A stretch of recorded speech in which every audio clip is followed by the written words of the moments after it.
Salut à tous, c'est Tuto iPhone et aujourd'hui on se retrouve pour une nouvelle vidéo. Une nouvelle vidéo sur la nouvelle mise à jour iOS 13.5 bêta. Allez, c'est parti.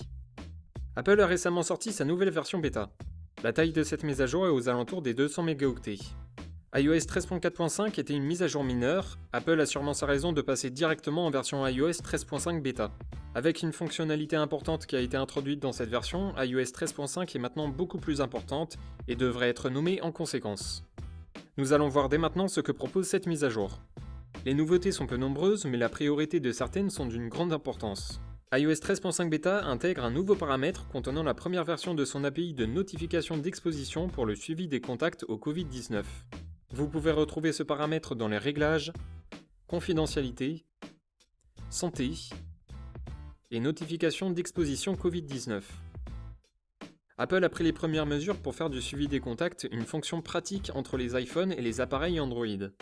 Cette fonctionnalité va entre autres envoyer et recevoir des signaux Bluetooth à tout autre téléphone à proximité. Si quelqu'un est testé positif au Covid-19, une alerte peut être envoyée au téléphone pour informer l'utilisateur d'une exposition potentielle. Tout se fait de manière anonyme par un système d'envoi d'identifiants aléatoires sécurisé. Ces notifications sont activées par défaut, mais elles peuvent être aussi désactivées à tout moment. La première version bêta comprend donc tous les outils et les API nécessaires aux autorités de santé publique pour commencer à créer des applications et des services pour que la fonctionnalité soit opérationnelle.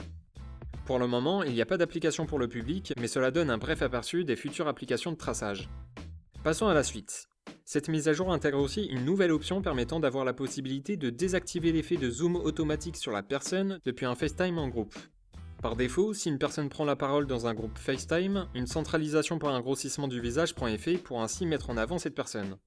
Cet effet peut donc dès à présent être désactivé depuis les réglages, puis dans FaceTime. Cette mise à jour permet aussi de résoudre un problème sur l'utilisation de Face ID avec un masque de protection. iOS 13.5 s'adapte aux porteurs de masques et permet au système de déverrouillage facial d'Apple de détecter si un masque est porté, afin de basculer plus rapidement vers l'écran de code d'accès. Enfin, dans les réglages, Général et Information, le détail sur la couverture de l'appareil est plus approfondi en y indiquant de plus amples informations. Concernant les performances, sur cette mise à jour, il n'y a rien à signaler. La fluidité est bonne et la rapidité est toujours en rendez-vous. Pour ce qui est de la batterie, nous ne pouvons pas nous baser sur des résultats fiables en 2 jours. Néanmoins, pour donner des résultats, après plusieurs jours sous iOS 13.4.5, la batterie est stable et n'apporte pas de problème. Et voilà, c'est fini pour aujourd'hui, j'espère que la vidéo vous aura plu. Si c'est le cas, n'hésitez pas à laisser un petit pouce bleu ou partager la vidéo. Vous pouvez aussi laisser un commentaire pour tout renseignement ou me joindre sur Twitter. C'était Tuto iPhone, à la prochaine, salut salut!